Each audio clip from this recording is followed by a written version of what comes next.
అయోధ్య రాముల వారిని తలుచుకోకుండా ఉండలేము. అలాగే అయోధ్య పూజా సామాగ్రి కూడా వాడకుండా ఉండలేము. అయోధ్య పూజా సామాగ్రి వాడండి, మీ పూజని పరిపూర్ణం చేసుకోండి. డీలర్షిప్, డిస్ట్రిబ్యూషన్, హోల్సేల్ కై సంప్రదించవలసిన నంబర్లు. ఇక మరోవైపు ఇక్కడ కీలకంగా మాట్లాడుకోవాలి అంటే చాలా విషయాలు ఉన్నాయి, కానీ ఇంకా కీలకంగా మాట్లాడుకోవాల్సిన అంశం ఏంటి అంటే చాలా మంది ఏడుస్తా ఉన్నారు, ఆడబిడ్డలు ఏడుస్తా ఉన్నారు. తర్వాత ఇక్కడ డిఎస్సి అభ్యర్థులు చాలా మంది బాధపడుతున్నారు. కాబట్టి ప్రభుత్వం 1000%, ఎందుకనంటే ఇప్పుడు ఇయాలను రేపు ఇక్కడ హాల్ టికెట్ కూడా పెడతామంటున్నట్ట వాళ్ళు టెన్షన్ పడతా ఉన్నారు. ప్రభుత్వము అంటే మరి ఇంటెలిజెన్స్ వ్యవస్థ ఏం చేస్తుందో మరి అర్థం కావట్లేదు. దయచేసి ఇంటెలిజెన్స్ వర్గాలు కూడా, అధికారులు కూడా ప్రభుత్వానికి ఉన్నట్టుగా నివేదించండి. ఎందుకంటే ఇక్కడ విద్యార్థులు తర్వాత నిరుద్యోగులు ఎవరైతే ఉన్నారో వాళ్ళందరూ కూడా గోసపడతా ఉన్నారు. ఎందుకంటే ఇక్కడ ఏది టెట్కి తర్వాత డిఎస్సికి మధ్య 36 రోజులు మాత్రమే గ్యాప్ ఉన్నది. ఈ 36 రోజులలో మా సిలబస్ అంతా ఎట్లా కంప్లీట్ కావాలని చెప్పేసి పుస్తకాలు పెట్టి రకరకాల చూపిస్తా వాళ్ళు ఏడుస్తా ఉన్నారు. కాబట్టి 100% ప్రభుత్వం ఇక్కడ డిఎస్సి పైన తర్వాత ఇక్కడ గ్రూప్ 2కు సంబంధించి 100% వాళ్ళకు సానుకూలంగా తర్వాత ఏది పోస్ట్ పోన్ చేస్తూ నిర్ణయం తీసుకోవాల్సిన అవసరం 100% ఉంది. ఎందుకంటే ఇది సూచన చేస్తా ఉన్నాం మేము, అంటే మరీ చెప్తా ఉంటే కూడా ప్రభుత్వం పట్టించుకోవట్లేదు. ఎందుకంటే మీరు అంటే ప్రభుత్వం బాగుండాలని కోరుకునేటువంటి వ్యక్తుల్లో ఉన్నాం. తర్వాత ఇంకొకటి ఏంటంటే అట్లా అని చెప్పేసి మొత్తం ప్రభుత్వానికి డబ్బా కొట్టాల్సిన పని కూడా క్యూనోస్కు లేదు, క్లియర్గా చెప్తా ఉన్నాం. కాబట్టి 100% క్యూనోసు నిరుద్యోగుల పక్షాన, బాధితుల పక్షాన, విద్యార్థుల పక్షాన 100% నిలబడుతుంది. దీనికి ఎటువంటి సందేహం కూడా అవసరం లేదు. కాకపోతే ఏంటంటే ప్రభుత్వానికి మరి ఎవరు తప్పుడు నివేదికిస్తున్నారో అర్థమైతలేదు. కానీ నిజంగా నిరుద్యోగులు తర్వాత డిఎస్సి అభ్యర్థులు కానీ తర్వాత ఇక్కడ గ్రూప్ 2 అభ్యర్థులు కానీ 1000% బాధపడతా ఉన్నారు. కావాలంటే ఒకసారి మీకు వీడియోలు చూపిస్తా. అంటే ఎంత బాధపడుతున్నారంటే వాళ్ళకి అసలు యాక్చువల్గా చెప్పలేము. నిజంగా చెప్పాలంటే వాళ్ళకి సిలబస్ చాలా ఎక్కువ ఉన్నది. తర్వాత ఇక్కడ టెట్ సిలబస్ వేరు, తర్వాత ఇక్కడ డిఎస్సికి సంబంధించినటువంటి సిలబస్ వేరు. నేను కూడా బీఎడ్ చేసిన, తర్వాత టీపీటీ చేసిన నేను, కాబట్టి నాకు ఆ విషయం తెలుసు. ఎందుకనంటే ఆ సిలబస్ ఏమో ఎక్కువ ఉన్నది, తర్వాత టైం ఏమో తక్కువ ఉన్నది. ఇన్ని రోజులకు రాక వచ్చినటువంటి నోటిఫికేషన్ వాళ్ళు ఏమంటున్నారంటే ప్రభుత్వానికి కృతజ్ఞత కూడా చెప్తున్నారు. ఏమంటున్నారంటే ప్రభుత్వం చేస్తుంది మంచి పని, ఎందుకనంటే 5089 పోస్టులే ఉంటే పెంచుర్రా అంటే గత ప్రభుత్వం కనీసం పట్టించుకోలేదు. కానీ ఇప్పుడున్నటువంటి ప్రభుత్వం అంతో కొంత పెంచింది, 11,000 చిల్లర పోస్టులు పెంచింది. ఏది డిఎస్సికి సంబంధించి ఉపాధ్యాయ పోస్టులకు సంబంధించి పెంచినప్పుడు ఆ పెంచిన పోస్టులు మేము దక్కించుకోవాలనుకుంటే కనీసం వారికి చదవడానికి అవకాశం ఇవ్వండి అని చెప్పేసి రిక్వెస్ట్ పెడుతుంది. వాళ్ళ న్యాయమైన డిమాండు. ఇది ఎవడో దాని ఏమంటారు పేడ్ ఆర్టిస్టులు కానీ తర్వాత ఎవడో చేసినటువంటి ఉద్యమం కాదు. తర్వాత ఇంకొకటి ఏమంటుందంటే కొంతమంది నాకు సమాచారం వచ్చిన ప్రకారం ఏంటంటే ఇది ఒకవేళ క్రెడిట్ ఎవరికోబోతుందని చెప్పేసి అనుకోవాల్సిన అవసరం లేదు, ఎవరికి పోదు. కాబట్టి మీరు చేసినటువంటి మంచి పని ఆ నిరుద్యోగులకు మంచి జరగాలంటే 100% పోస్ట్ పోన్ చేయాల్సినటువంటి అవసరం 1000% ఉన్నది. కాబట్టి ప్రభుత్వం ఆలోచించకపోతే ప్రభుత్వానికే దెబ్బ పడుతుంది. ఎందుకంటే నిరుద్యోగులు లేకుండా ప్రభుత్వం ఇప్పుడు ఏర్పాటు కాలేదనేది అక్షర సత్యం. దీంట్లో ఇంకే ఎటువంటి సందేహం లేదు. అట్లా కాకుండా మేము ఇష్టం వచ్చినట్టు నిర్ణయం తీసుకుంటామంటే తర్వాత ఎవరో అధికారులు మానిపులేట్ చేస్తే మరి ఒకవేళ అంటే ముఖ్యమంత్రి గారిని మరి తప్పుదో పట్టిస్తారా ఏమైతుందో తెలుస్తలేదు. తర్వాత ఇప్పటికీ టీజీపీఎస్సీ చైర్మన్ ఆయన ఉన్నాడు, ఎవరు మహేందర్ రెడ్డి గారు, ఇప్పటికొచ్చి ఆయన మాట్లాడతలేడు. తర్వాత ఇక్కడ విద్యాశాఖ నుంచి ఇక్కడ బుర్రా వెంకటేశం గారు కానీ తర్వాత ఇంకొకరు అధికారులు కానీ ఎవరు కూడా మాట్లాడతలేరు. నిరుద్యోగులకు భరోసా కల్పించాల్సినటువంటి బాధ్యత ప్రభుత్వం పైన ఇటు అధికారుల పైన 1000% ఉన్నది. కాబట్టి 100% పోస్ట్ పోన్ చేయాల్సిందే అని చెప్పేసి అత్యధికంగా ఉన్నటువంటి ఎవరైతే నిరుద్యోగులు ఆ పోరాటం చేస్తూ ఉన్నారు. పోరాటం కాదు, వాళ్ళ బతుకు పోరాటం, వాళ్ళు ఏడుస్తారు. చూడరు, ఒకసారి చూపిస్తా. ఎందుకనంటే అసలు యాక్చువల్గా ఆడబిడ్డలు మళ్ళీ వీళ్ళంతా చూడండి ఒకసారి, ఒక్కొక్క జిల్లా నుంచి ఒక్కొక్కరు మొత్తం ఫోన్ చేసి ఏడ్చుకుంటా వాళ్ళు వీడియోలు పెడుతురు. గుడ్ మార్నింగ్ సార్, మేము ఒక డిఎస్సి ఆస్పిరెంట్ని. మేము టెట్కి డిఎస్సికి 25 రోజుల సమయం ఇస్తే మేము అన్ని పుస్తకాలు ఎలా చదవగలుగుతాం సార్? నేను ఒక స్కూల్ అసిస్టెంట్ ప్రిపేర్ అవుతున్నాము. చాలా హెవీ సిలబస్ ఉంది సార్, మా బాధను అర్థం చేసుకోండి. హాయ్ అందరికీ నమస్కారం. నా పేరు శారద, నేను కరీంనగర్ నుండి మాట్లాడుతున్నా. నేను నా భర్త ఇద్దరం కూడా ప్రైవేట్ స్కూల్లో టీచర్స్గా చేస్తున్నాం. మాకు 2 ఆడపిల్లలు. గవర్నమెంట్ జాబ్ వస్తేనే మాకు లైఫ్, అట్లాంటిది ఏది లేదు అన్న ఉద్దేశం కొద్ది కూడా మేము ఇద్దరం కూడా డిసైడ్ అయ్యి ఇద్దరం జాబ్స్ మానేసి డిఎస్సికి ప్రిపేర్ అవుతున్నాం. టెట్ క్వాలిఫై అయినాం. టెట్ క్వాలిఫై అయినాక 1 మంత్లోనే 35-36 రోజులలోనే ఎగ్జామ్ అని అంటే ఏ విధంగా ప్రిపేర్ అయ్యి ఎలా సిలబస్ ఎట్లా కంప్లీట్ చేయమంటారు, ఎగ్జామ్ ఎట్లా రాయమంటారు? ఇంతకుముందు కేసీఆర్ ప్రభుత్వంలో మాకు ఎలాంటి న్యాయం కూడా జరగలేదు. అట్లాంటిది కాంగ్రెస్ ప్రభుత్వం వచ్చిన తర్వాత కూడా మాకు న్యాయం జరగకపోతే ఇంకా మేము, నేనే కాదు నాలాగా ఏడుస్తున్న వాళ్ళు, పొట్లాడుతున్న వాళ్ళు ఎంతో మంది ఉన్నారు. అయినా కానీ ప్రభుత్వం స్పందించట్లేదు. ఆపోజిషన్ పార్టీ వాళ్ళు, ఆపోజిట్ లీడర్స్ చేస్తున్నారు అని అంటున్నారు తప్ప స్టూడెంట్స్ యొక్క బాధలు కూడా ఎవరు వినట్లేదు. ఎందుకంటే 3 నెలల్లో కూడా కంప్లీట్ అవ్వని సిలబస్ 35 రోజులల్లో ఎట్లా ఎగ్జామ్ రాస్తారు, ఎట్లా ఏ విధంగా సిలబస్ కంప్లీట్ చేస్తారు? వాళ్ళే ఇవ్వమంటున్నారు ప్రశాంతంగా. Hi friends, CM Revanth Reddy గారికి ముందుగా నమస్కారం చేసుకుంటున్నాను. ఎందుకంటే డిఎస్సి సిలబస్ చాలా ఎక్కువగా ఉంది. నాకు 3 పిల్లలు ఉన్నారు. ఆల్రెడీ పిల్లలను చూసుకొని నమస్కారం సార్. మాకు టెట్కు అండ్ డిఎస్సికి మధ్యలో చాలా తక్కువ సమయం ఉంది. అందులో కూడా HW exam, DO exam and CTET exam, ఇవన్నిటి వల్ల మేము ఎగ్జామినేషన్కి ప్రిపరేషన్ చేయడానికి సమయం అనేది మాకు సరిపోదు.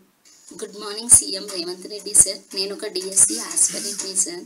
నేను ఈరోజు మీతో ఒక 5 నిమిషాలు మా బాధను పంచుకోవడానికి నేను ఈ వీడియో చేస్తున్నాను.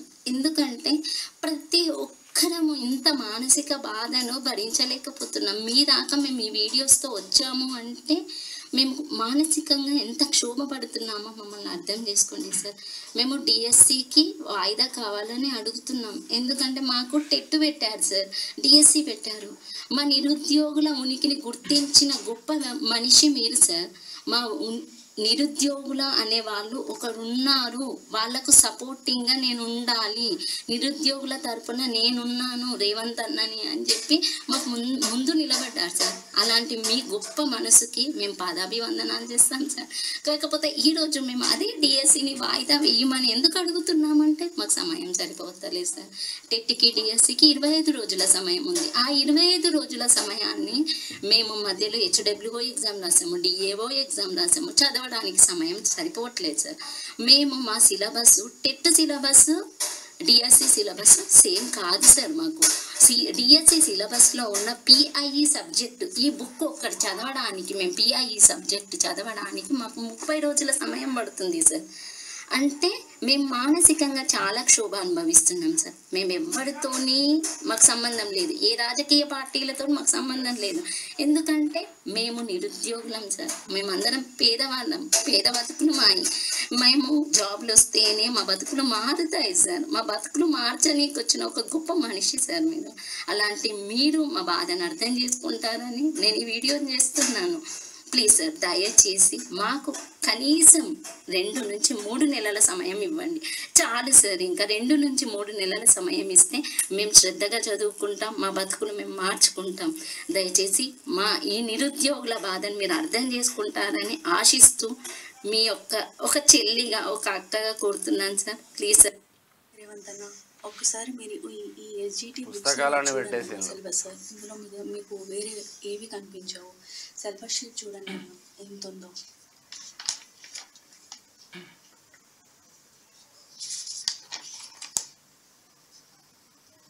ఇంగ్లీష్ కంటెంట్ అన్న, ఇది మ్యాథ్స్ కంటెంట్, సైన్స్ కంటెంట్ అన్న, ఇది కూడా సైన్స్, అన్ని సబ్జెక్టులు చదువుకోవాలి. ఇది కూడా సైన్స్ కంటెంట్. ఇట్లా అందరి good morning Revanth Reddy sir.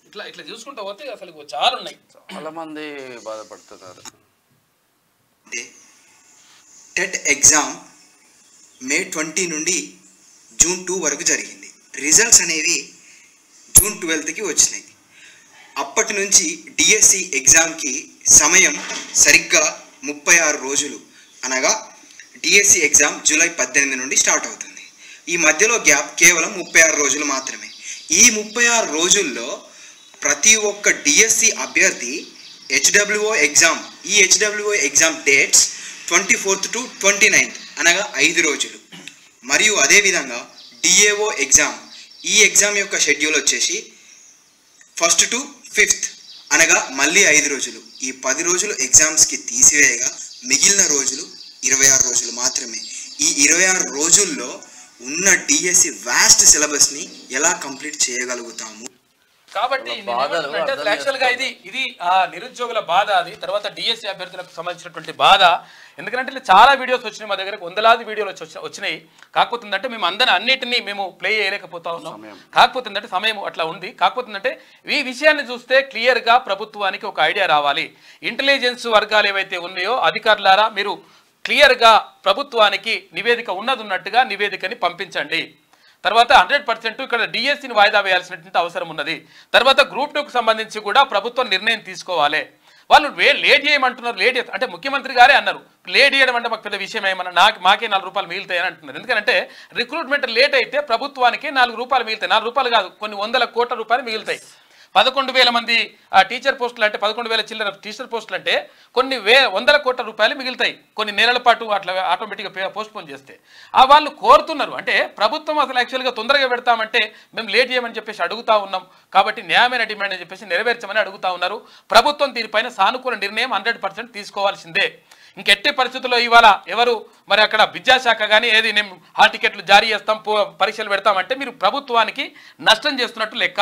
కాబట్టి ప్రభుత్వంలో ఉన్నటువంటి ఎమ్మెల్యేలు కానీ తర్వాత మీరు మంత్రులు కానీ మీరందరూ కూడా ఒకవేళ ఎవరు చూస్తే వాళ్ళు క్లియర్గా ముఖ్యమంత్రి గారి దృష్టికి తీసుకెళ్ళండి. వారి దృష్టికి తీసుకెళ్ళిన తర్వాత ఈ సమస్య పరిష్కారం కోసం 100% కృషి చేయాల్సిన అవసరం ప్రభుత్వంలో ఉన్నటువంటి వాళ్ళకి కానీ తర్వాత ఇక్కడ ఎవరికైనా కానీ 100% ఉన్నది. ఇది ఎవరికో క్రెడిట్ పోదు, ఎవరికి పోవాల్సిన అవసరం కూడా లేదు. ఎందుకంటే మీరు మంచి చేస్తారని అనుకుంటున్నారు కాబట్టి ఆ మంచి ఏందో వాళ్ళకు నిరుద్యోగులకు మంచి జరిగితే బాగుంటుంది. కాబట్టి జాబ్ క్యాలెండర్ కూడా వేస్తా అంటున్నారు. కాబట్టి ఇవన్నీ కూడా ఒక అంచెలంచెలుగా మంచిగా ముందుకెళ్ళాలనుకుంటే 100% దీన్ని వాయిదా వేయండి. ఎవరో ఇప్పుడు ఆయన టీజీపీఎస్సీ చైర్మన్ గారు ఆయన మహేందర్ రెడ్డి గారు ఒకవేళ రిటైర్ అయిపోయింది. ఆయన 62 సంవత్సరాలు నిండుతున్నాయి. మరి ఆ లోపల మేము ఏమాత్రం ఒకవేళ పోస్టులు భర్తీ చేయకపోతే బాగుండదేమని అనుకుంటే ఆయనని ప్రభుత్వ సలహాదారుగా పెట్టుకోండి. ఆయనకు ఒకవేళ ఆయనకు మంచి చేస్తాడు అనుకుంటే ఆయన ప్రభుత్వ సలహాదారుగా పెట్టుకోండి. తర్వాత సలహాలు సూచనలు ఇవ్వడానికి పెట్టుకోండి. కానీ ఇప్పుడు టీజీపీఎస్సీ చైర్మన్గా పెట్టుకుని ఆయన కోసమో లేకపోతే ఇంకో కొంతమంది కోసమో లేకపోతే కొంతమంది కోసమో ఇట్లా పరీక్షను తొందరగా నిర్వహించేసి నిరుద్యోగులకు అన్యాయం చేయొద్దు. అవసరం లేదు కదా వాళ్ళే. కాబట్టి దీనిపైన 100% ముఖ్యమంత్రి గారు నిజంగా కూడా సానుకూలంగా ఉన్నారు. కాకపోతే సానుకూల నిర్ణయం తీసుకోవాలని చెప్పేసి వాళ్ళు కోరుతా ఉన్నారు. ఇవాళ ఎట్టి పరిస్థితుల్లో నిర్ణయం రావాలి. లేకపోతే ఆ టికెట్లు బీ టికెట్లు పెట్టేస్తే వాళ్ళు ఆగమాగం అవుతున్నారు. పాపం వాళ్ళ బాధ. ఇంకా కొంతమంది నేను చచ్చిపోతాం అట్లా అని చెప్తా ఉన్నారు. అటువంటి చేయకండి. ఎందుకంటే ప్రభుత్వం 100% మీకు భరోసా ఇస్తూ ఉన్నది. కాబట్టి మీరు 1000% మీకు అంటే ఉద్యోగాలు మీకు కష్టపడతారు కాబట్టి కష్టపడ్డలకు మాత్రం 100% వస్తాయి. ఇక రానోళ్ళు వేరే ప్రత్యామ్నాయ మార్గం అన్న చూసుకుంటారు. లేకపోతే జాబ్ క్యాలెండర్ ఉంటుంది కాబట్టి తర్వాత అవకాశం అన్న ఉంటుంది. 100% దీనిపైన నిర్ణయం తీసుకోవాల్సిన బాధ్యత ప్రభుత్వం పైన ఉన్నది. ఇది హెచ్చరికనా సూచన మీరు ఏమర్థం అనుకుంటారో అనుకోండి. ఇన్నిసార్లు చెప్పినా కానీ ప్రభుత్వం స్పందించాలి. 1000% స్పందించాలి. వాళ్ళు బాధపడుకుంటా కొన్ని వేల మంది ఫోన్ చేస్తూ ఉన్నారు. ఫోన్ చేస్తే వాళ్ళకి ఏం చెప్పాలని అర్థమవుతలేదు. కాబట్టి 100% నిర్ణయం తీసుకోవాలని చెప్పేసి కోరుతా ఉన్నారు.